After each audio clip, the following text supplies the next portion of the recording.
process, but if there was a subsequent vote by DAB, by the time it got to city council, that would be put on the record. And even if, let's say we don't vote, I have seen DAB reports that say, here was the discussion, quorum not. Oh, yeah. And so there's still a DAB report attached? Yeah, that's not so much the question. The question comes from the perspective, if the DAB and the MAPC are in agreement with the property, the city council, the full city council does not vote on it. Yeah, they do. Yeah, they do. All zoning cases, city council. votes. Yeah, they usually go on consent though, I think. And so, okay, with Some consent, go on consent anyway. if the DAB rejects it and the MAPC accepts it, what happens then at this point? Well, the vote still is based on what the planning commission recommended, because that's what the law says. The district advisory board input can have an impact on what the council has done. We've had cases that at the council meeting, a motion was made to modify the recommendations of the planning commission and take recommendations and standards that the DAB had suggested, and that got subsequently approved. So it's still alive until the governing body votes. So David, I think what Greg might be asking about is, we sometimes when there's like the DAB, their recommendation is to deny, and MAPC is to approve, and then it comes to council. Doesn't that make a difference on how many votes it needs on the council, or whether it's heard on consent or regular agenda? Just give me a curveball.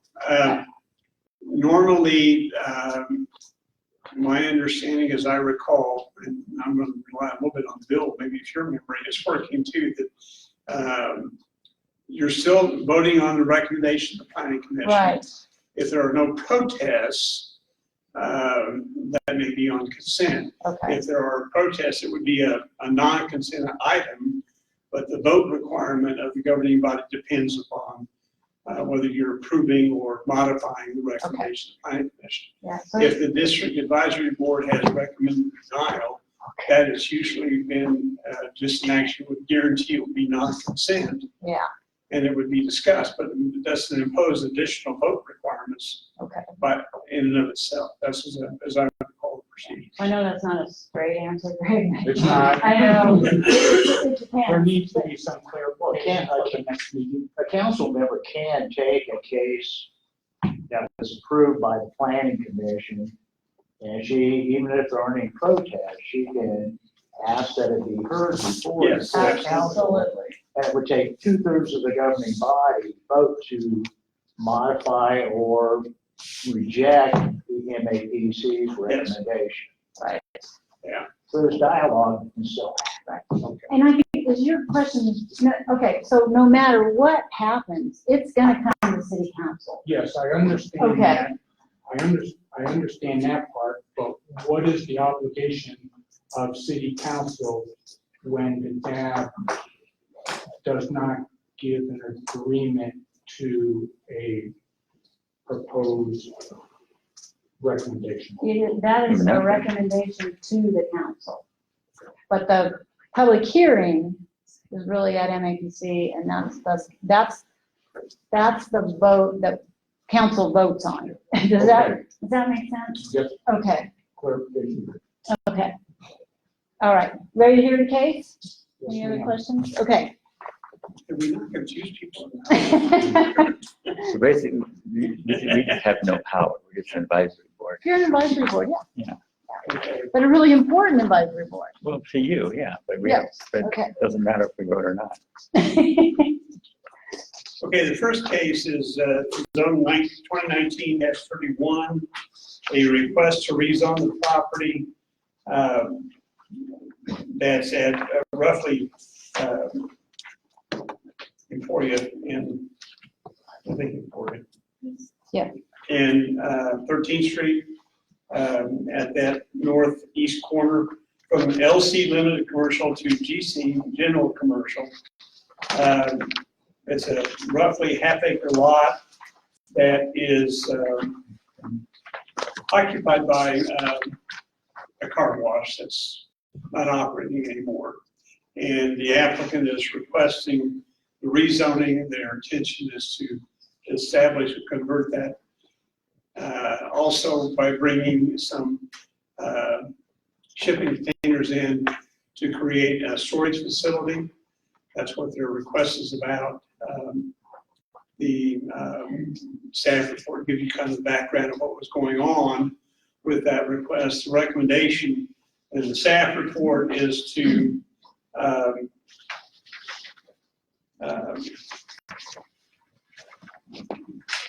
approve the request, but establish a protective overlay on the property that has 9 standards that are outlined in that staff report that are outlined to you. Kathy provided to you. Kathy Morgan is the one that actually did this staff report, but she gave you a copy of the site plan that they had provided.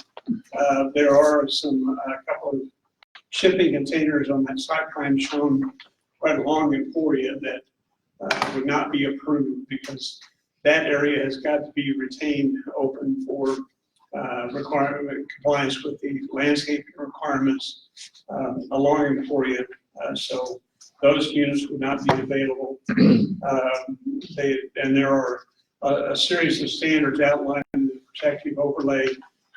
One was to restrict the uses to LC uses rather than GC uses, with the exception of allowing the warehouse, the self-storage warehouse, and construction, sales, and service. They're also proposing some outdoor storage activity on site. The conditions also talk about high degree solid screening along the north, and also wherever they might abut property that's owned residential. And there's also some restrictions about compliance with other standards. Also a limitation on signage, that no LED sign would be permitted on site. Most of the other standards that are laid, and one of them was in particular on the container units. They had to be maintained in the materials to be painted or to be an earth tone based color with acceptable accent colors. That's language not too dissimilar to what we see within architectural standards for community unit plans. So that's what's proposed. There are other things listed about no outdoor loudspeakers. And they've also got to appropriately screen all their outdoor screening from the abutting properties and the streets. So those would have to be screened as well. So to the best degree I can, I'll be happy to answer any questions you may have. I know there are people here to address the request on behalf of the applicant. I don't know what the audience is going to talk about. All right, so we'll start the board. So, Any reason why we added construction, sales, and service to this, unless it was somehow associated with outdoor storage? I'm presuming that's what that's for. I was not kind of part of the conversation. You might be better to direct that to the applicant. yeah, the applicant is here. You want to state your name? Are there other questions from you guys? Well, let Let them go him through. ask. Let him ask his question. Can you just answer his question first, yeah. and then we'll. So basically, we're trying to do mini warehouses for smaller construction companies like myself. So behind each car wash unit, we want to have outdoor storage. That's going to be kept nice and be divided between each unit. And we will have screening around the property so the public can't see what's inside there. But let's say like a plumber has leftover PVC pipe or something, and they want to stick it in their yard behind their actual little shop. So the outside storage part of it is what's making us go through the rezoning change. Okay, so you're looking at businesses that are construction as well as residential in regards to storage of materials? Not residential, it's gonna be, that's kind of the outline of it. So you're looking, what you're appealing to is construction Smaller contractors. contractors where they can have secure places indoors as well as materials outdoors. Yeah. Or if they have a couple work trucks, they can pull through the car wash and park their work truck behind their lot. And then the shipping container will serve as their office. So they can have, an office and then their guys come and go and grab material from their warehouse, just a garage. Okay. So the outside storage part of it is what, the limited commercial was making us still into regular commercial. Because I wasn't sure what kind of outdoor storage we're gonna have. I'm thinking, well, we've got storage units, typically what we Right. see if somebody wants to put an RV Yeah. or something like that. Yeah, so it's not gonna be a residential storage unit where we're gonna rent it out to the average person to fill it full of stuff. Yeah. Yeah, it'll be rented out to HVAC guys, plumbers, remodelers, things of the sort. Gotcha. And part of our lease agreement is gonna state that, they have to keep their yard presentable, even though you won't be able to see it from the public. Because, we don't want mattresses and stuff like that back there, which won't need to be if we have plumbers and HVAC guys in there. Okay. So, thanks. Thank you. Other questions from the board? Yeah, so for understanding of the fencing, is there a minimum height for the fencing? 68 foot. 68 foot. Is the fencing gonna be all around the property? Because if individuals are using this as storage place, are the storage units gonna be locked? Or is it also supported by fencing on there? So what we want to do is use our shipping containers around the property as our fence and our screening. And, shipping containers, I believe they're going to be around 8 to 10 foot tall. And then we're going to have gates on the alleyway coming in on both alleyways are going to be secured by gates. And the access is from 13th Street or? So there's going to be parking from 13th Street on the front units, and then we'll also have additional parking on the left side Access is from, from Emporia and 13th. And I guess the alleyway off 13th. And actually, there'll be a fence in the back. If there's a fence in the back, and that fence will have to be raised, have to be taller. So you're saying that your screening is gonna be your container units Yes. okay. Well, the container units that are offices. Could you give us your name, please? Yeah, I'm Deb Miller, I'm with Katie Miller. Thank you. She's helping us design and plan this whole thing. So we are gonna abide by the landscaping screening that needs to be out there, but we also want to have additional screening for the middle of the lot, which is what we were thinking about using the shipping containers.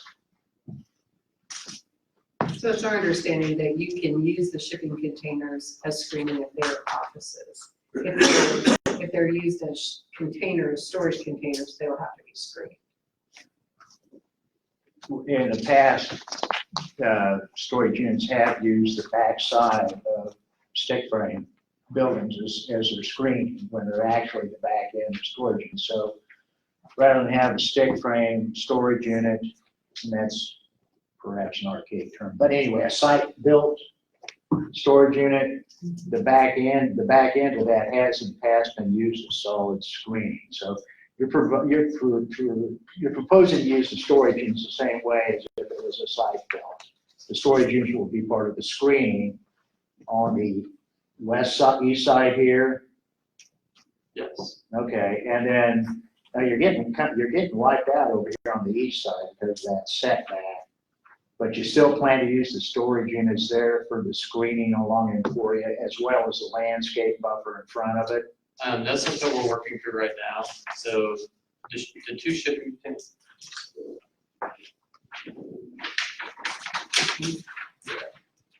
It's kind of hard to explain. I'll just show you. So these two containers, we thought would be able to use as, I guess, the screening, but the setback is kind of the issue that we're facing right now. All right. These shipping containers will still be the office for this little office for this guy Right. here. So we want to make sure that along Emporia here, that we have something that's, nice to look at and something that's appealing to everybody that drives by and goes down the street and sees it and the neighborhood. We'd rather be able to use shipping containers and kind of make a revolution look to it versus putting up a 10-foot tall chain link fence and barbed wire around it. So kind of our thought was to, put a shipping container there, have the earth tone colors, be able to utilize that space and also utilize it as a screening as well. Okay. There's sidewalks there along Emporia, correct? In front? Yes. Okay. I didn't see, so that's part of that existing here is. The Yeah. sidewalks aren't shown on it, but the sidewalk, there's like a 4-foot sidewalk. Okay. You know, Right, there's one along 13 and then along Emporia also. There is not a sidewalk Yes. along Emporia. Yes, Yeah, there is, there's one. And is there a bike path on Emporia or a bike lane? No, No, okay. those aren't to peek in. Is the current fence dividing the north side, is that on the property that you're developing, or is that with respect to the TX3 housing? So the fence that is currently on the north side of the property is on our property line for the car wash. And actually, if I'm not mistaken, that fence is actually could go back further from where our actual plot of our land is. Are you looking at removing that fence, replacing the fence, or leaving We're definitely we want to solid that fence up because it's kind of, it? and we need to make it look more solid and a solid screening back there. So there would be improvements to the function. I would also want to have the option to have bike racks and maybe some of those scooters come around that area, just because it is kind of a nice area in some parts. The car wash is not too nice, but we're trying to make it there. So, Thank you. You did very well. Appreciate that. Any other questions at this point? Dave, can you talk a little bit, because I want to make sure that everybody understands. So condition number 2 on the protective overlay talks about this Emporia, this 15-foot building setback. And it sounds like the applicant is proposing something different. So I want to make sure that the board understands that. Well, the standard says that the landscape street yard is permitted to be provided along Emporia. And that's 15 feet wide, and that's got to be on their property, not right of way. So it's got to be 15 foot wide, and it would be landscaped according to landscape ordinance. And then could they set the shipping containers right behind that? Well, they could, but if they continue to provide circulation like they're planning, you probably won't have room to do that. So one of the things that is required is submittal of a new site plan. Oh, yeah. Happen before building Okay. permits would be issued, so So that would have to be addressed within that. And if, you guys or the planning commission get more particular with respect to placement of structures along that west property, why that would get incorporated in this proposed forward. All right. Anything else for that to the audience? Yeah, please. I have a question. How were the number of units decided to put on this property? The applicant, I mean, they've got, provided they meet the building setbacks, they're the ones that determine the units. Yeah, so right now we don't have a set number of units that we're trying to accomplish. We're trying to get the zoning and the setbacks and everything like that figured out. And then obviously we want to utilize what space we have for price per square foot as much as we can. We still have accessibility to make it functional. So if the setback issue becomes an issue, you could possibly do away with a storage unit if you needed to have plenty of setback. Yes, that is correct. We have to have we can't get a waiver on the setback.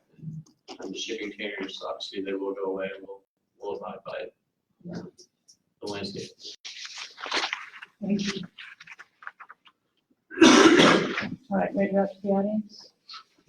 Okay, so if you'd like to speak on this, again, if you come to the front and introduce yourself, and we'll give you 5 minutes. So anybody here to speak on this particular item?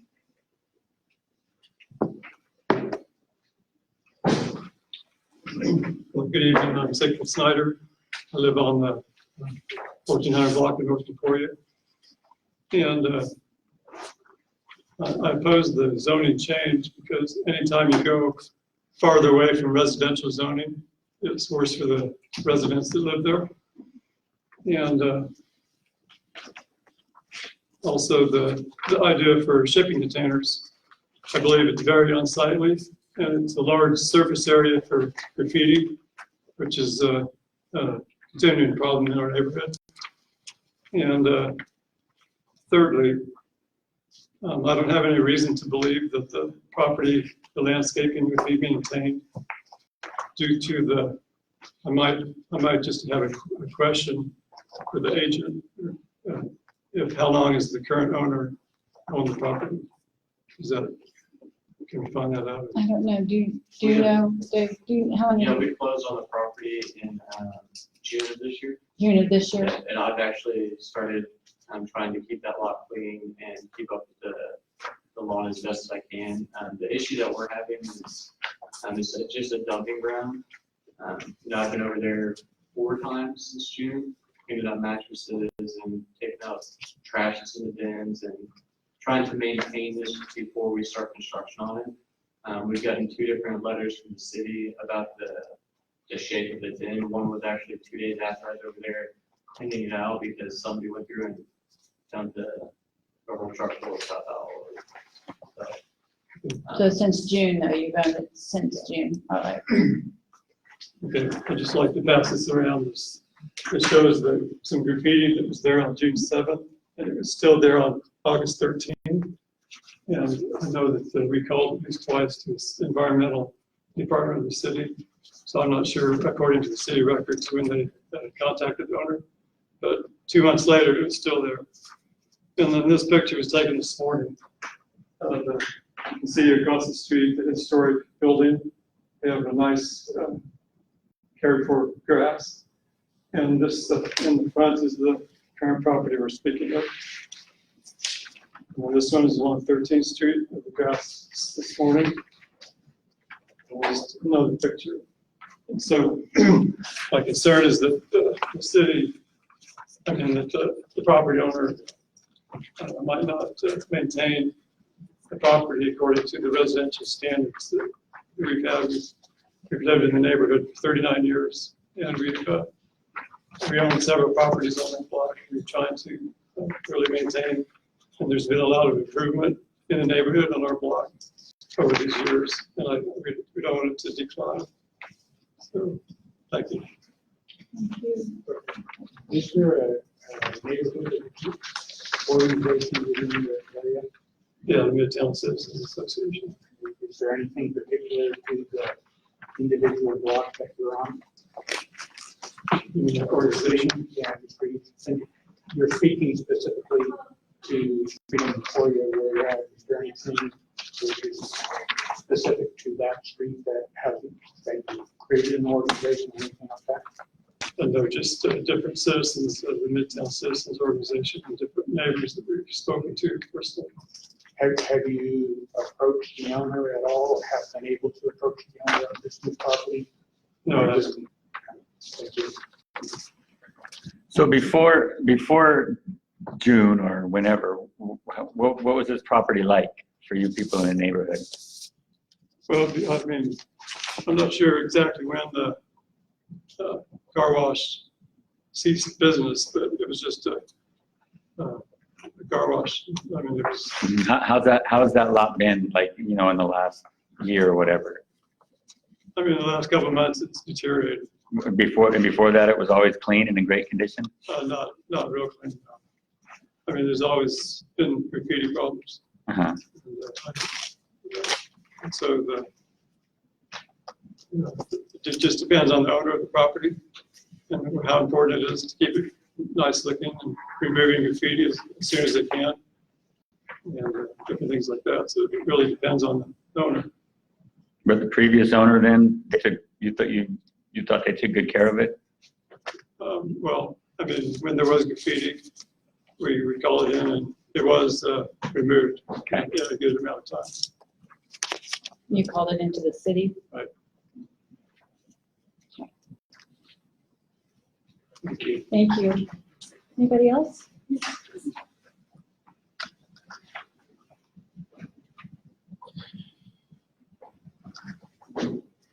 And just a few more comments about the, Your name, please? Lois Snyder.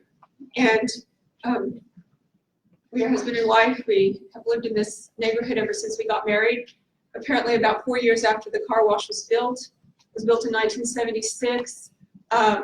It was, like my husband said, the maintenance wasn't superb, but it was good. The grass was usually kept mowed. It was not as, we did not have as much trouble with it as now. I mean, it would sometimes get a little bit tall, but then, you know, it was mowed regularly. If you called in graffiti, it would be taken care of. In fact, I don't know how many owners it's had. For a while, we had an agreement with the owner that we would paint out the graffiti whenever it came. But then eventually they bricked off the ends in the front of the car wash, which did help, not completely. If you go there right now, you can see that there's some places that have brick red paint over, you know, over the graffiti that was placed on the graffiti. But it has been maintained in better shape than it is now. It has been somewhat, the building, the front awning of the building was damaged in a windstorm a while back, and that has never been repaired, even by the previous owner. But we've been in the neighborhood for, like my husband said, for over 39 years. We've participated in St. Francis Novia Christi's, you know, street tree planting project, and we arranged to have, you know, flowering trees planted in a lot of our block. You know, with that being, we've tried our best, and you know, and other people have participated too, and the neighborhood has really improved. And just, you know, it's, the rest of the houses are historic, or we have one that was built by Habitat for Humanity, but they built it in a historic style. It's, you know, the neighborhood looks decent these days, and shipping container storage units, the ones that I've seen personally, do not stay good. You know, and they do get rusty, and they are targets for graffiti. And you know, we want to work with property owners. We don't want to have an adversarial relationship, but we do really, you know, we've been in this neighborhood for almost 40 years. We've raised our kids there. We've done neighborhood Bible clubs. We've done, you know, for decades. We've invested in not only the properties in this neighborhood, but the people in this neighborhood. And it matters to us a lot that it doesn't go downhill, that it's used, you know, in a way that would, you know, that would be according to the guidelines that they just recently adopted for the central area, that would talk about strategic, you know, value-added kind of things. This does not strike us as being a value-added thing in our neighborhood.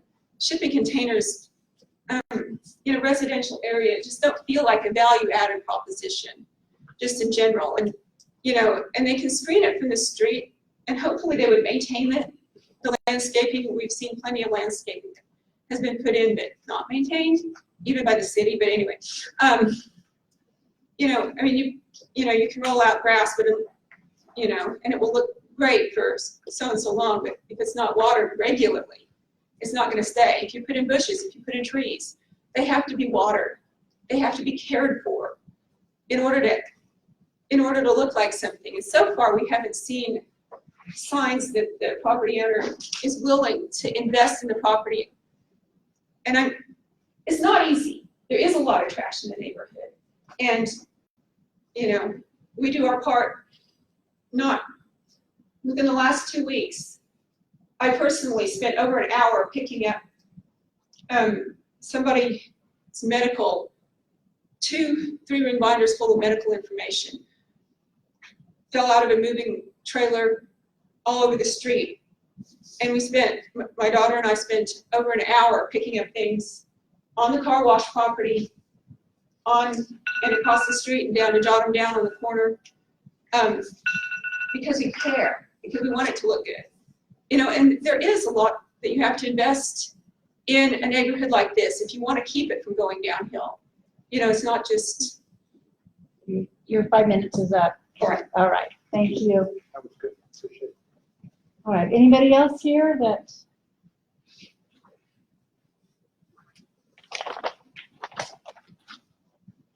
My name is Walter Walkman. I live on the 1200 block of North Topeka, two blocks away from this area, basically, and traverse that intersection several times a day, quite often. I got some questions, I guess, for the applicant.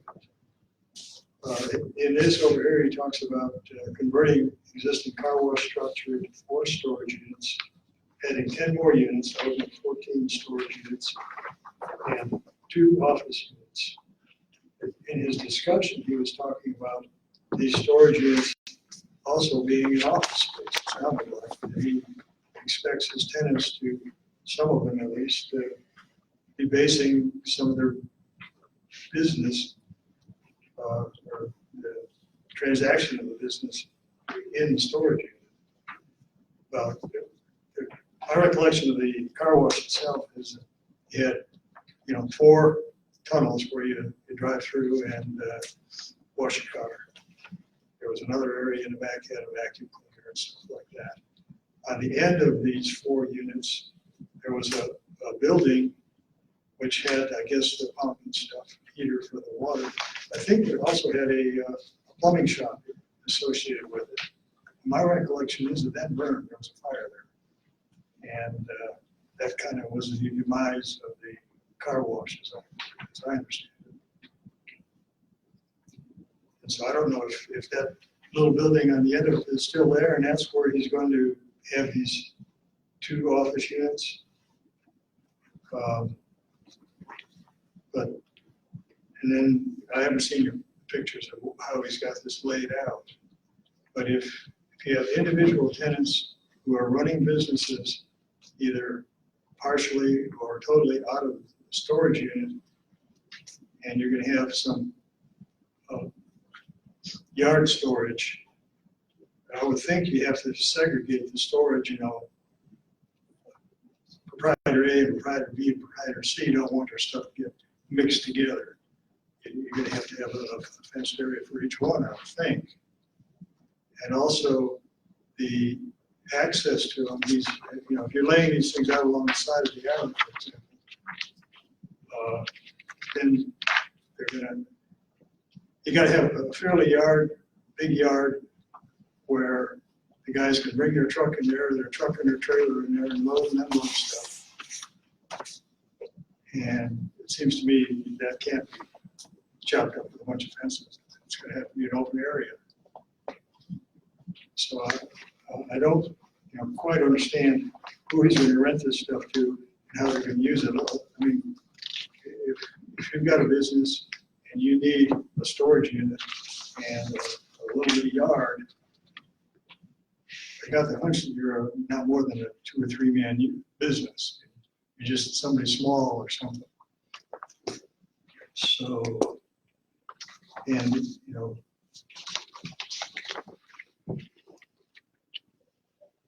personally, storage units don't sound very appealing to me. I know there's over in College Hill, they've got something there I haven't looked at to see what it's like. But I think to make a storage unit acceptable, you're gonna have to spend some money on it. You can't just drive one up there and spray paint trade.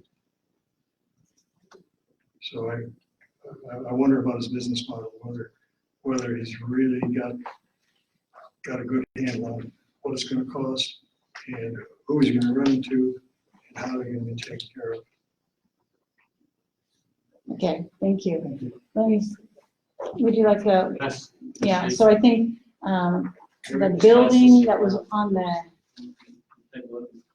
yeah, the building that was on the end versus, I think you're planning on using storage containers for those offices, right? So that was the first question. So, right, storage containers. Is that building that was on the end of the car wash, is it gone? There's no building on the end of the car wash. Yeah, where the There's a pumps and stuff. there's a mechanical room, I guess, but it's attached to the car wash. Yeah. And then there's a garage door right next to it. And the mechanical room's not very big, so on the I side. didn't think there was very much there. Yeah. So that's not the two business units, that's not the two office units you're talking about. Yeah, I think there's a picture coming around that you can see.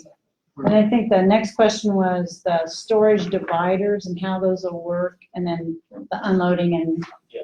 loading and And unloading. again, there is a logistics play here with us working with the zoning committee to figure out how we're gonna actually zone this, to see how we can actually obtain our goal, which is what we're trying to have done is office warehouse spaces for smaller companies, just like he said, that have 2 or 3 employees, just like myself. I've been looking at shops for the last year. I can't find anything less than $2,000 a month. And my business can't support that. And then I found an investor and I found this car wash and I saw what the rest of the city or what the rest of that corner looked like. And it was just kind of a no-brainer to turn that into an area where people can functionally run a business out of. I think it'll stop a lot of crime that's happening in that area. The graffiti, you guys are absolutely right. I mean, the graffiti is horrible over there, and shipping containers does give it I guess, a big wall to put on, but so does my apartment building. And that's one thing that I'm dedicated. My office will actually be rented out of there, so that I'll be an owner/operator, I guess. So the graffiti will get taken care of right away. Another thing too, I went through this Midtown plan, page by page, line by line. And one of the things that we're trying to do is keep our vision for this car wash in line with this Midtown plan. That's one reason why we're keeping the car wash existing, because it is kind of an icon on that corner. That car wash has been there forever. So we're trying to figure out a good way of using that car wash and also adding to it, but clean up that corner, with what we have. And then like I think the last question was about the prep and painting of those storage units. I know it's in the protective overlay, but can you talk a little bit about how those will be finished? Yeah, so there's a specific paint that they require us to use on those shipping containers that helps with it not rusting. That's something that we will keep up on, and we can't have too many vibrant colors, so it's gonna be all neutral kind of earth tone colors around it. One thing that I thought was gonna be that we were gonna be able to do, but we're kind of coming to an impasse on, is the LED reader boards on the front of each one to say the business and what it, kind of offsets each one of what the business can represent. But I think that corner definitely has potential, and it is a nice part of it. It could be a really good addition to that corner of town. All right. Okay, thank you. Anybody else here to speak on this particular item that wants to? Can I just make one additional comment? Okay. He talks about screening the thing that the Abilene apartment buildings right next door are 3-story buildings, and it will not be screened, Okay. those people will be looking right into the storage area. All right, thank you. All right, I'm gonna bring it back to the board. Additional questions?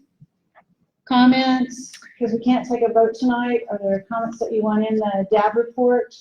So I guess what it comes down to is the residents' concern about the property owner taking care of his property. Is that basically what I'm hearing? Do they have actual complaints about what they're doing with that corner? Or is it just that they're worried that he's not going to take care of it? Well, I guess we'll let them answer. Okay. We'll let them answer. I feel like the shipping containers are not a value-added proposition for the neighborhood. It detracts from what we have had. So are you, so you say, when you say that, do you mean the aesthetics, the look of the shipping containers, or the concern that they won't be kept up? I think that's Phil's question. Both, okay. All right. Does that answer your question? Yeah. Okay. Other, The only comment I would make, well, one comment is, if this was LC zoning, they'd have to submit, elevations to show that it can be in the same architectural agreement with the residential properties around it. But we got DC zoning, so we don't have that type of review. So that's where you get the shipping containers. They have been used. I mean, being able to blend in with the neighborhood, that's interesting, because, this area of 13th Street is a pretty rough area too. You've got properties that have been vacant and not maintained quite some time, and you're only 2 blocks from the tracks. So, and, our site plan is going to change quite a bit too, because you're looking at these west units along Emporia, you're looking at least that front 2 units get wiped out. So, and you're going to have landscaping here on the north side. As far as maintaining landscaping, one way to ensure, one way to try to ensure landscape maintenance would be putting in some type of sprinkler system, where you could actually, set it and have it watered. Plus, you can, you're going to have to go per the landscape ordinance in regards to what materials you're going to use. And the way the summers have been the last couple of years, that's going to be interesting how you do that. But as far as maintenance of landscaping, I mean, there's certain things that you can do to help maintain your landscaping, and a irrigation system would be one of them, and choosing the right plants would be the other. And then third, maintenance of it, which means maintenance of your property, which is one of the concerns of the neighbors here. But boy, there's very little maintenance right now going on. So if the 2 storage containers on the west side there have to go away, the applicant is saying that he's going to have gated gate with respect to the driving or the access area. That would mean that area would have to become fenced. That's the way I would take that. Is that correct? Yes. So there would be no access to the property from the street whatsoever. Oh, yeah. Excuse me, there would be no pedestrian access to it unless they walked through the gates themselves. The fence would keep pedestrians or minimize vandalism during the off hours, things like that. That's great. Thank you. my rules person lets me know that we can vote, so that it's in the minutes, so just isn't binding. Right. Yeah. So, other questions? A recommendation that's not binding. That's right. I like that. Yes, but we can certainly vote tonight, so. So I would, more questions or comments, or I would entertain a motion. Okay, I have a quick comment. Yeah, Joel. My only concern would be, because I know that the police have been working a lot in that neighborhood trying to clean it up. I've helped a few people buy houses down there that are working on them. There are some nice, they're really trying to make that neighborhood nicer. I don't know exactly, because we don't have to have a site plan, or we really don't have very many restrictions with this general commercial. So I understand their concerns about what it could be, and I also understand that it could be something good too, because right now it's really nothing, and it's a magnet for trash and dumping grounds.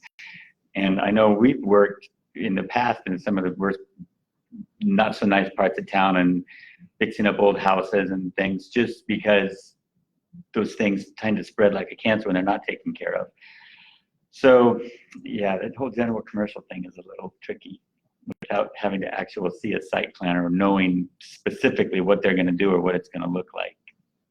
Because we did just have that big presentation a dab or two ago about what they're trying to do with the city. You know, Urban infill. exactly, urban infill. So that's not really a helpful comment, but that's my comment. I wish I could see something to see what it's going to look like. So in a motion, you could put things in there that you wanted, if that would help, you know, additions to the protective overlay. Yeah, I don't want to get onto Not that even myself. now. But, if I understand correctly, Bill, that if it's limited commercial, the owner of the property would have to submit a site, would have to submit his plan, correct? Well, But in GC. yeah, because it'd be conditional use with LC zoning. But yeah, he's got GC zoning. The reason he's going with the GC zoning is because when you've got self-storage warehouse, it's not unusual to have a portion of it zoned GC in the interior of it, where people can put boats, RVs, stuff like that. Under But GC. it's in LC with conditional use, but the GC allows, LC zoning doesn't allow outdoor storage. So they're looking for the GC to get the outdoor storage. Now, what gets tricky here is we go from warehouse self-storage for clear 40 and construction self-service. Well, the one reason they want the GC zoning in this case is to allow more outdoor storage of materials and equipment for his target renters, which would be some type of contractors in the building trade, so it sound like. That's tricky. Now you're starting to get into parking questions too, because you got different parking requirements for warehouse self-storage, construction self-service. That's not addressed on the site plan. And on top of that, site plan is going to get changed considerably because that 15-foot setback along the floor area is going to wipe out some of the self-storage. It'd be really helpful if we had more on our site plan that would address parking as well as these self-storage units. So in GC zoning, looking at what we've got here, we've got GC zoning further to the east, but I bet you that's over there by the tracks, pretty close to it. You got LC right next to it, so, and Dave, correct me, we talked about this a little bit at the beginning, it just looks like the GC zoning is all about the outdoor storage, which would be typical even if it Well, was and self-storage for also rent. the self-storage, which is a permitted use by right in GC, Yes, where in LC it would take conditional use. yeah. So could we recommend that it be passed with an LC rather than a GC, and LC with, Chelsea now. The conditional use. with a conditional use? Because I understand correctly, under GC, contractor could park boats or something like that if he wanted to. Well, Keep even in mind- self-storage. The property is already zoned LC. Oh, So we're not, if you would be recommending denial of the GC zone, which then they just have to back up and then start with a conditional use and go from there. Unless The we, GC zoning gives the ability to attach the protective overlay, addressing some of those other issues. GC allows the outdoor storage. Pardon? This GC allows the outdoor storage, Right. and again, that's not But it's unusual to also have permitted GC use zoning, in that's not itself. unusual to have GC zoning in the interior of LC zone, storage units, but typically that's residential. I mean, this is a different bird here, and we've got two uses combined. Site plan is gonna look different, then we got some parking requirements. If you look at criteria number 1 of the protective overlay, if I understand this right, this says that this would allow uses limited to LC Yeah. plus, but add to it the outdoor storage, right? So it would limit all other uses that are in that table, In LC. to LC. And so it's another way, right? Oh, okay. So they won't have, if this is passed, they won't have total GC zoning. It'll be limited to LC with the outdoor storage added. Protected overlay, but limit Okay. uses. So Yeah, that makes sense. they got the GC, which you probably have to consider anyway as part of the conditional use in LC for self-storage, because it'd be an interior. Okay.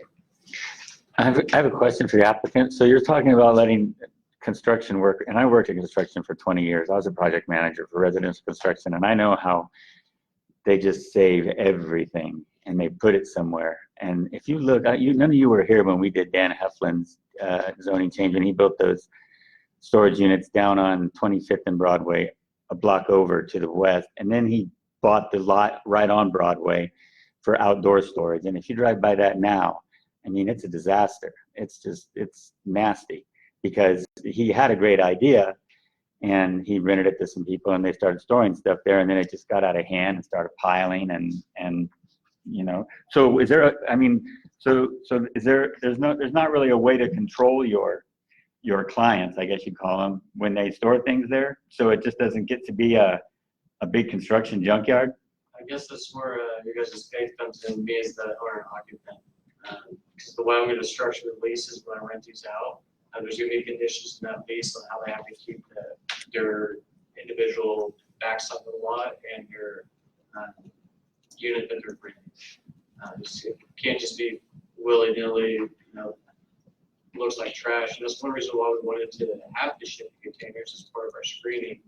Because we want something solid that you can't see through. Because even if you do stack piping and stuff like that, nice and neat, organized, it's still something you don't really want to look at every day, but it is still a need, I feel, within our city to be able to offer something that's a little bit more structured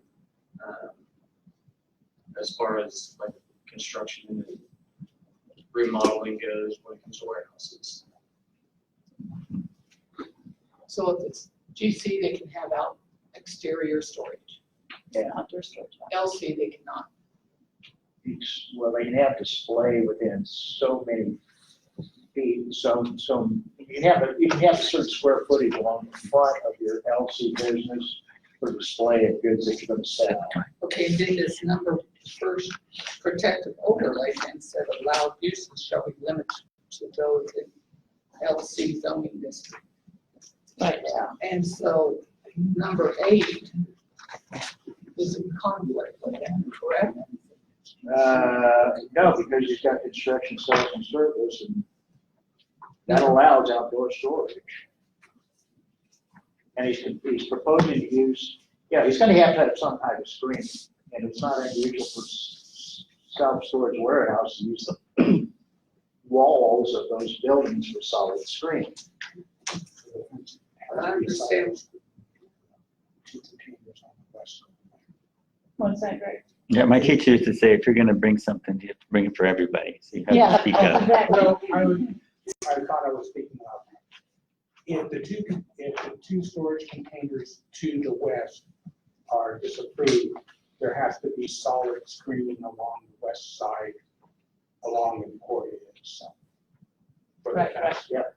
Right. And that would also imply that the gates themselves have to be solid screening. So the whole thing is closed in at least with a 6 to an 8 foot cover.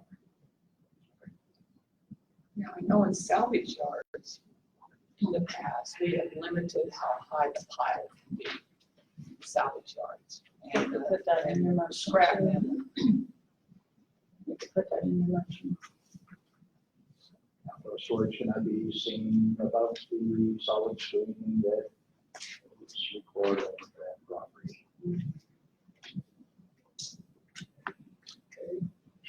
Okay, somebody ready to make a motion? I make a motion, a recommendation that we approve, but in so approving, allowing amendments to be added from the conversation. So if anyone cares to add, that's appropriate. So I make a motion to approve. Okay. Need to ask me he would take amendments to that motion. I'd like to add an amendment that the outdoor storage be limited to where it cannot be seen outside of, Over the tops of the over containers. the tops of the containers. Okay. Anything else? Have a second? Can you second? Yep, you can second it. Second. All right, moved in second. Any further discussion? All right, everybody understand the motion? We're good? All right, all in favor, please say aye. Aye. All opposed, same sign. No. 3-1. All right. Thank you. Okay. Thank you, neighbors, for coming. All right, now for the next one.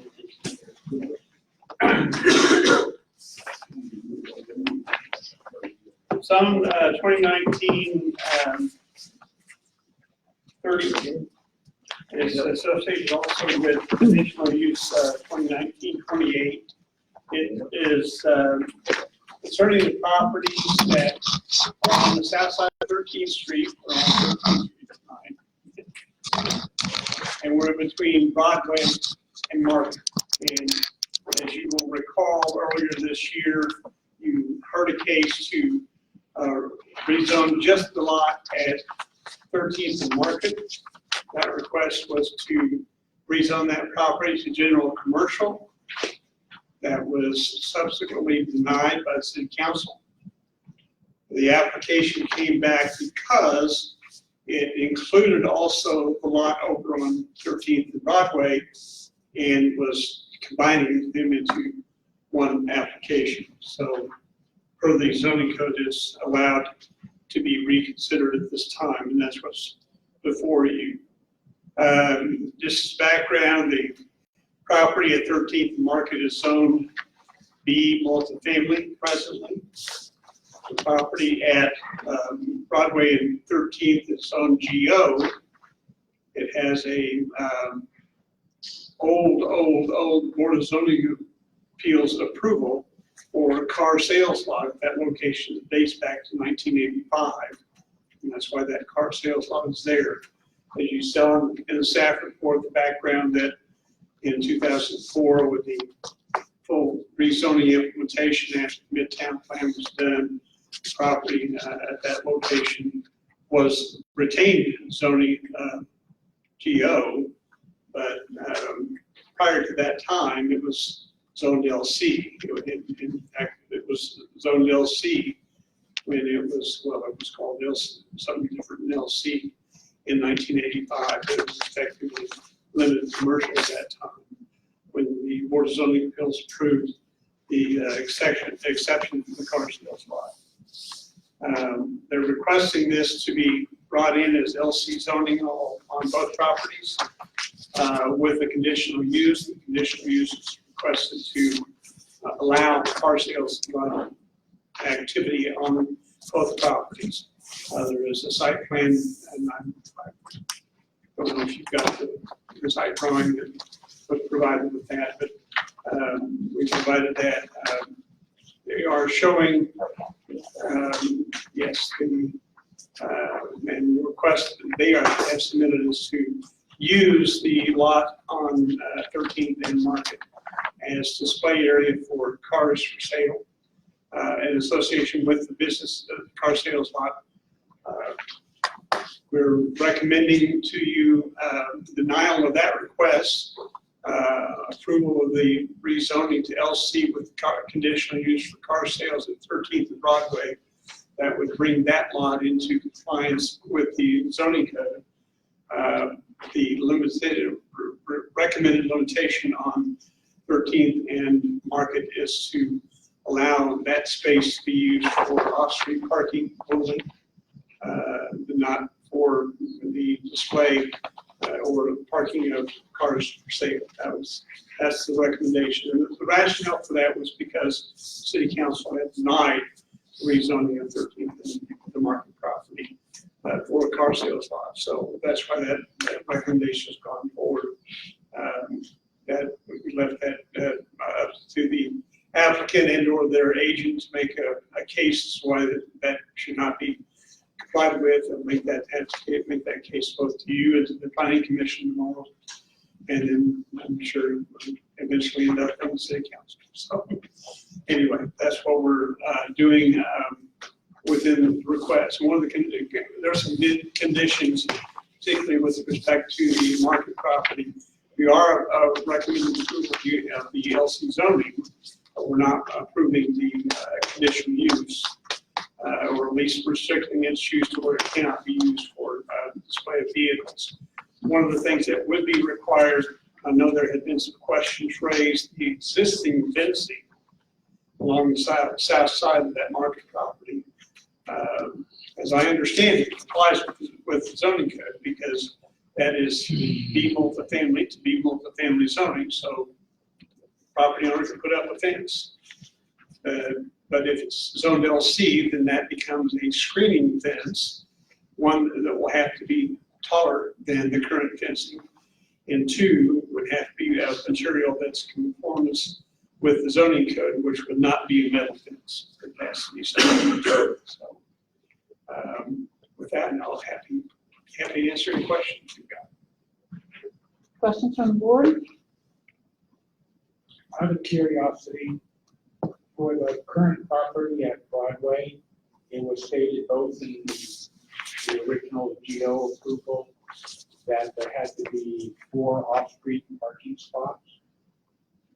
They are still required to have the certain amount of off-street parking places within that, and they'll need to be reflected within. But part of it was the idea that if this was approved as proposed, but limited to the new lot of market being off-street parking for all of it, why there's a lot of, now whether they would continue to have certain others over there, it's not. Was the property, the 20, I think it's 2221 property or 221 property, which is currently light commercial? with- Currently, it's general office. General office with, okay. That piece of property, if rezoned to light commercial, there would be no off-street parking required for that? No, there's off-street parking required with it as well, but it could be combined with meeting parking by both the property falling under kind of effectively a one zoning.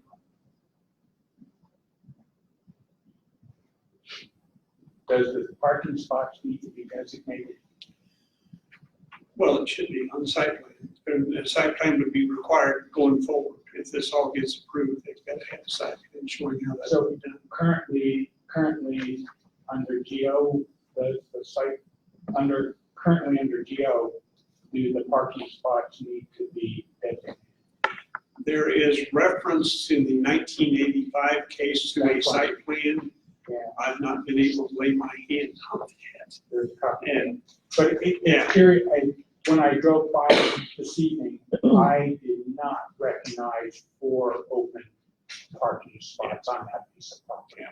So it needs to be- we would require a site plan, and within that would have to be designated, yes. They would need to be a sign on saying these are, or just designated. Well, it would be part of the site plan, whether they park, whether they post a sign or not, I don't know if we do that all that much, but if there's a site plan and then subsequently there's cars for sale in those spots, that can be enforced real quick.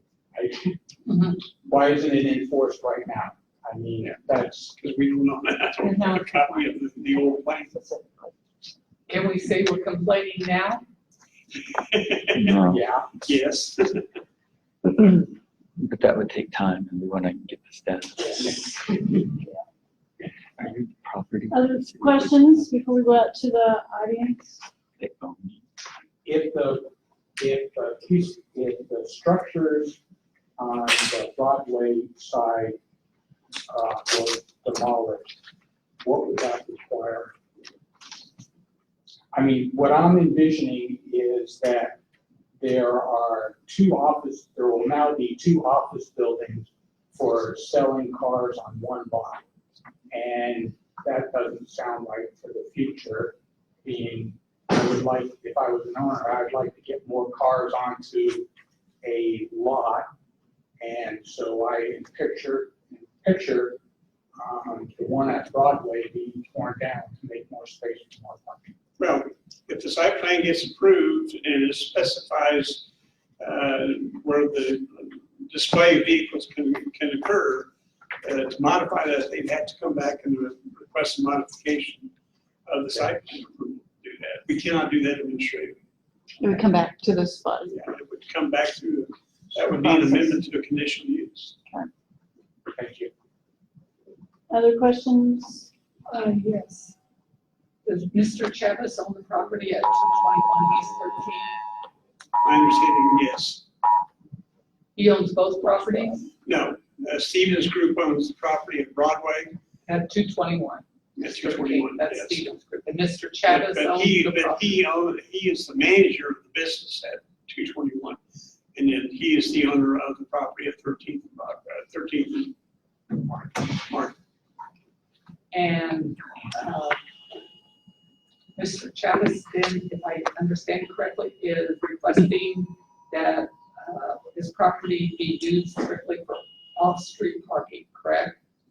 No, they are requesting that the property at 13th and Market be allowed for display of vehicles for sale. Car lot sales. But staff is recommending it only be used for, The The parking staff requirements. recommendation would be limited to off-street parking only. correct. So there would be no, according to staff recommendations, and there would be no revenue produced if it was just a parking place. Right. Well, other than the occupancy of the hours. Just a comment I have, Wichita Places for People plan discourages any additional parking lots, really, in Midtown and in the economic district. Does it encourage car lots? No, Okay, so it doesn't encourage either No, use, no. is what you're saying, but okay. it actually discourages just, any more parking lots. Any car lots. So Dave, do you want to describe what this looks like right now, in case, have you driven by? Yes, Okay, so you know that it's Yes. already a parking lot. yes, I already know it's paved. It's all, yeah, it's all, Well, it's all. It's not necessarily a parking lot, it's just been paved. Exactly. Paved yard. Okay, yes, okay. All right, any other questions for staff? I'm just curious why staff is recommending not to put displays there and to make it a parking lot? Is there a reason for that? To do what now? Why staff is recommending not to let them put cars there and just to make it a parking lot? Well, because the council's decision earlier this year was to deny, Oh, so staff is recommending it because of council. yes. Okay. And Dad recommended the same thing. Okay. Dad recommended denial and council denied. Okay, and why do we recommend denial? Does anybody remember? Yeah, historic Midtown, Okay. Okay, plan. Okay. This one. If this is strictly a parking lot, just to have parked vehicles, no sales, correct? Is that what staff's recommending?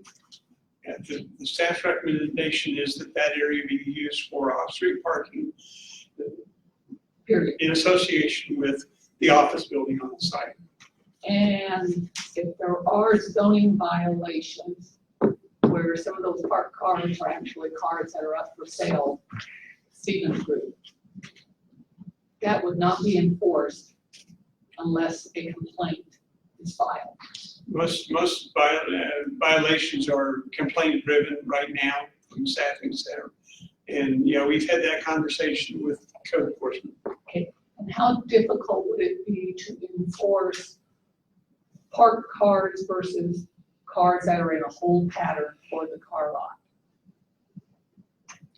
It's gonna be hard for them unless there are signs on the cars indicating for sale, i.e.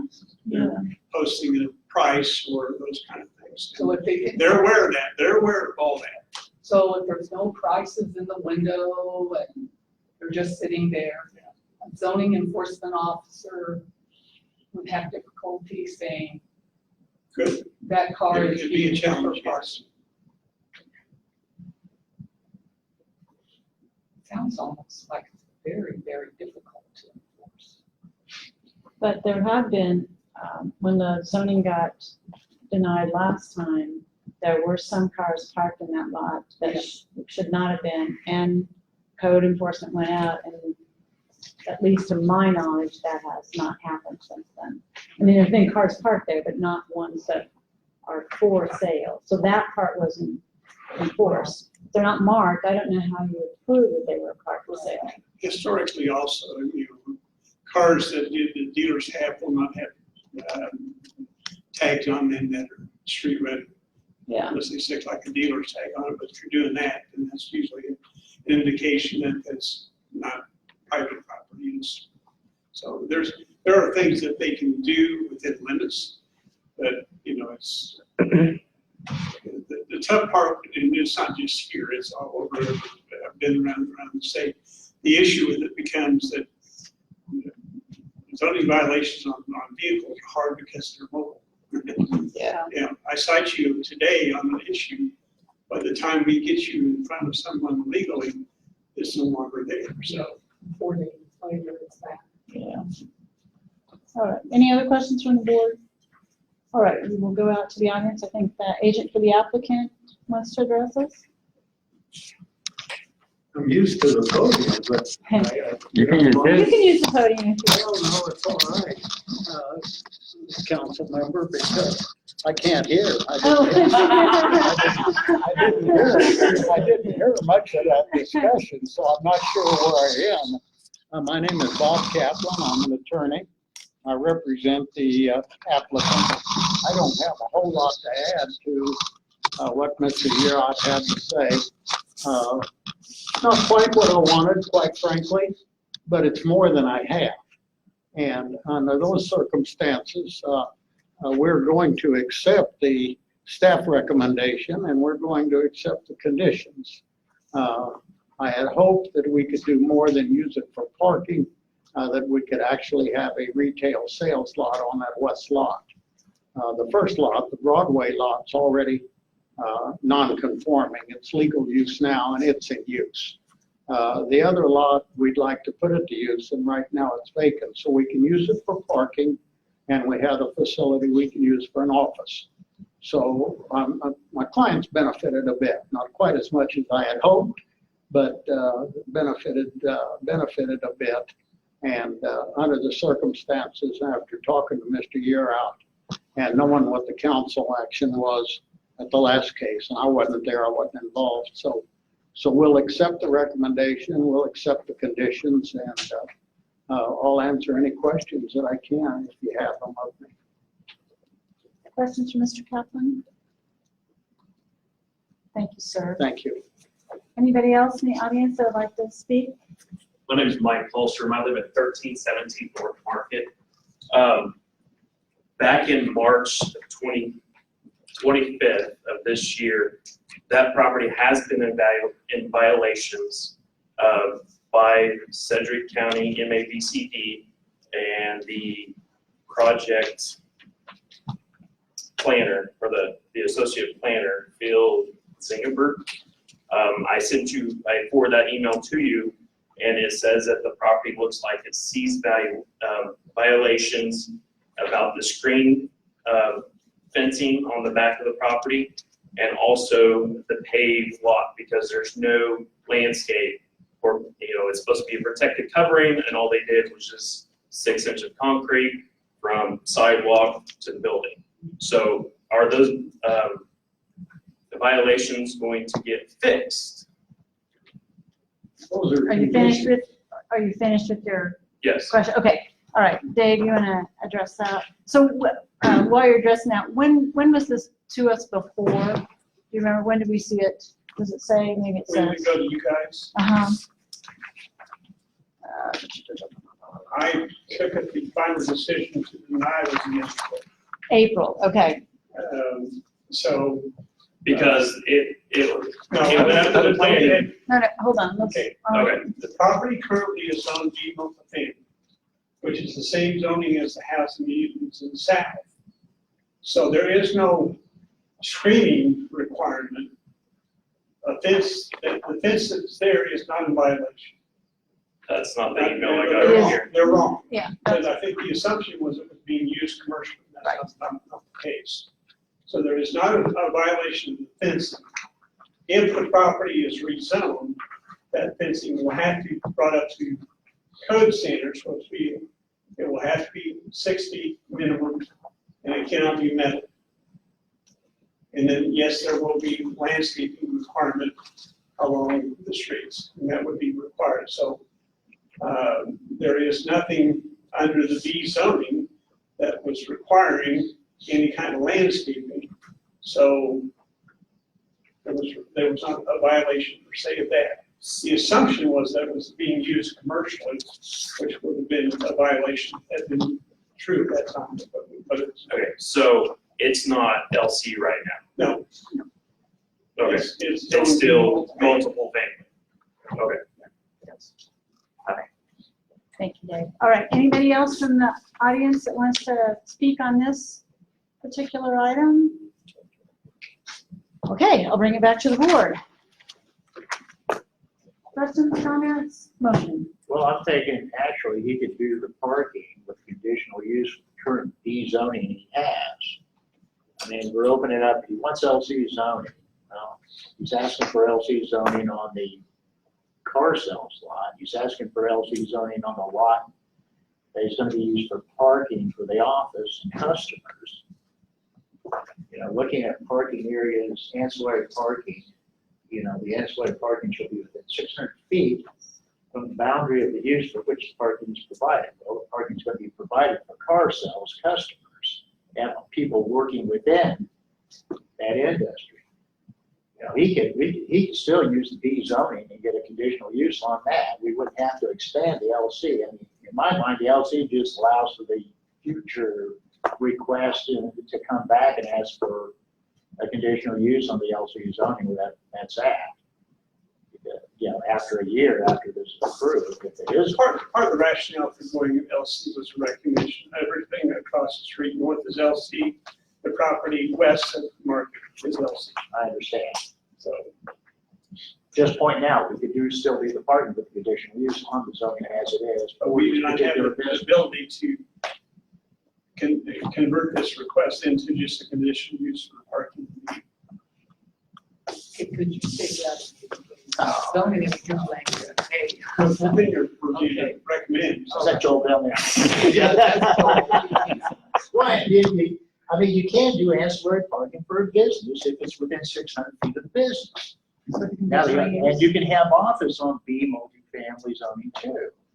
Now, the question is, can you have an office space that is for limited commercial or even ancillary parking, you can do that. So, So wait, the whole point of the Midtown plan was, it says specifically, we don't want to see a lot of automobile sales in the area anymore. And it's kind of going along, I mean, it's 81, Broadway's 81. You see this kind of language all the way down through the south side and the plants down there. They'd like to see less car sales and more businesses that are more oriented towards the neighborhood. Although the planning commission thinks these small car lots are more locally type businesses and can be. So, Okay, so then would you consider like a place where you store construction equipment, a family business? well, I mean, he's asking for GC zoning. He's got LC zoning and conditional use for a car wash, which is a pretty intense use for a car, as far as automobile generators. I think self-service warehouse, if it's used as proposed by that applicant, would generate less traffic. The screening would be, you know, the outside storage would be contained within the screening provided by those self-storage units as well as fencing. But is that something that a neighborhood can use? Well, yeah, that's a good question. I don't know, unless I believe that a neighborhood could use it. I believe that a neighborhood could use a car lot more than it could use a place where a bunch of construction guys are gonna go drink beer and store their stuff. Well, you know, they might not, there might be teetotalers that they might be on Yeah, the whatever, car. I can show that you work the neighborhood. so. So basically what we're asking for is just to let them keep doing what they're doing, and they're just not giving them the other lot that they had wanted. Well, the difference between a car wash and this is, we've got, Dave, let me ask a question. At 13th and Broadway, if the LC zoning is approved, then car sales is by right. No, so it takes conditional use. Okay. Conditional use would have to go. All right, and so Completely conforming. if this car lot, for some reason, went out of business and was not a car lot anymore, and then someone bought that, or someone came back in and leased that property, could they put a car lot back in there?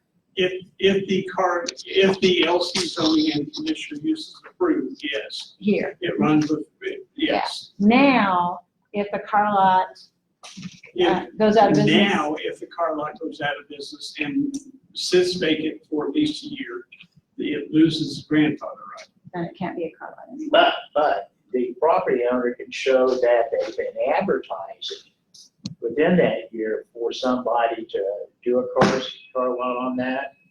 Is that part of your consideration? Well, I don't know how that has been enforced here. Everywhere I've done it elsewhere in the state was that no, it had to be, it's in use. Okay.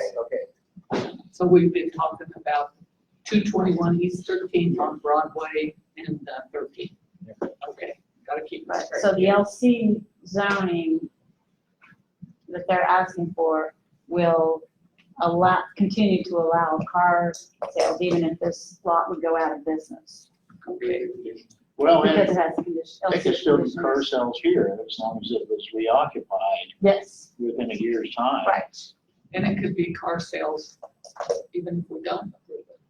No, it can't. That's what I'm saying. If it sits vacant for a year, Yes. then it cannot be a car lot again without coming back for rezoning. Okay, so the LC that you're approving or not approving tonight will change that at 13, change that potential use. To muddy the property at 221 East 13th even more is the fact that it was LC when it was zoned Yeah. the car lot in 1985. And Yeah. it wasn't changed in 2004, it made it GO. Yeah, right. I'll be happy if the guy across the street might get you that too. Pardon? Yeah, you got car sales right across the street. How would Right in that, the north, I know there is. why didn't they get the GO also down south, I wonder? You were here, I wasn't. Come on. I wasn't here, I was Nothing was before All your right, time. I'm ready for a motion. Oh, wait, I have a you question. said first. I can understand why the two car lots are needed. Both of them are there on the corner, because many of the people in this area don't have a car, nor the transportation to go way out east to get a car. That's a necessity of it. The two car lots are enough. And how does this zone change for Market and 13 comply with the character of the neighborhood? Well, we're recommending we don't change that, correct? That we leave that as it is. You're talking about Broadway and 13, because they're not gonna put cars on Market and 13. They're not gonna sell cars from there. Per staff recommendation. Yeah, Per staff recommendation. and his attorney said that he accepts that. It'll be used for, there will be cars because it'll Parking. be used for parking. Yeah, there's people parking that work there, yeah. And quite frankly, I don't agree with the city that we don't need more parking downtown, but that's a whole nother story. That's a whole different, yeah. But I guess what concerns me about that is the enforcement. That's Okay. gonna be a lot of issues for residents calling in every time they turn around. Well, if they come in too many times, then eventually they'll go to court and they'll shut them down. That happens if you let your grass grow too many times and I call it in and you don't mow it, then they're gonna come put you in jail, which is, No, we're nice. Well, they don't put you in jail, but Now, correct me, get the city, have discussion about designating certain repeated offenders as nuisance properties where you can take Yes. yes. action. And that arose there when we had the baby dog. Yeah. Remember up on 49? Yeah, That's no, the we way- used to go clean those properties up for people with the organization I started, but yeah, I understand what you're saying, but that's with anything, anywhere. If somebody's not in compliance, then, people can call in it all day long, and if they don't do it, then the city will come in and eventually they'll do something about it. It is a process. but- Yeah, and I don't think, I mean, I can't imagine him trying to, I mean, that's my personal opinion, but him trying to, you know, sneak around that law somehow, because that would just be kind of silly. He'd be risking his whole livelihood. Oh, remember the guy with the banners on? He's gone, too. Yeah. He's gone, but the guy that's now operating the place is putting that thing. Okay, well, then call it So in. we get some neighborhood issues, we can talk about that again. All right, But no, it's the car lot, and still enforcement of the rules. Who knows to enforce those rules? Only the people who know the rules. The average citizen doesn't know that that person or that business is not supposed to have a banner on their lot. right. So her comment is legitimate. How does this get done? The everyday person, other than people that may sit here or have experiences, are the only ones that know that. So I will speak to that a little bit in Midtown. They have a very strong neighborhood association, and they do stay on top of these. I mean, that's why people were here tonight. There were a lot more people involved, but there were people here tonight to speak about that because they stay really involved and have been very aware of what's been going on in this property. Yes, and that's very true, but when you're next to I-235 and Central, I mean, okay. Yeah, I'm speaking to this case, so. Yeah, but we're not That's here. your area. All right. I would entertain a motion. I'm gonna move that we go with staff recommendation. I'll second. Moved and seconded. Any further discussion? All in favor, please say aye. Aye. All opposed? All right. 2-2. All right. Okay, I think you're off the hook, Dave. It's been a long day. I bet. I had 10 fish this morning, so. That's right. All right. Okay, any issues of concerns from the DAB? Anything you want to report? Neighborhood reports? Okay, we had National Night Out. It was great. Those of you that had parties in your neighborhood, they were really fun. I remind you all here and in the audience, we have a new website, accesswichita.com. You want to report any complaints about the city, or if you are looking for information about the city, it is a great place to go to gather that information, and we are adding more to it every day. Those of you that knew, well, I know the dad knows, but in the audience that knew Brandon Finley, Janet and I are working hard to replace Brandon, so hopefully by next DAB meeting, we'll have an announcement of who our new CSR is. And then I have just a few items on things that the DAB voted on that you've asked me to, if I come back and let you know how things ended up. So zoning case at North Meridian and 53rd Street, it was single family to 2 family, went to council, approved 7-0 on consent. The Delano neighborhood plan and the Ballpark Village master plan came to council, 7-0 approved on regular agenda.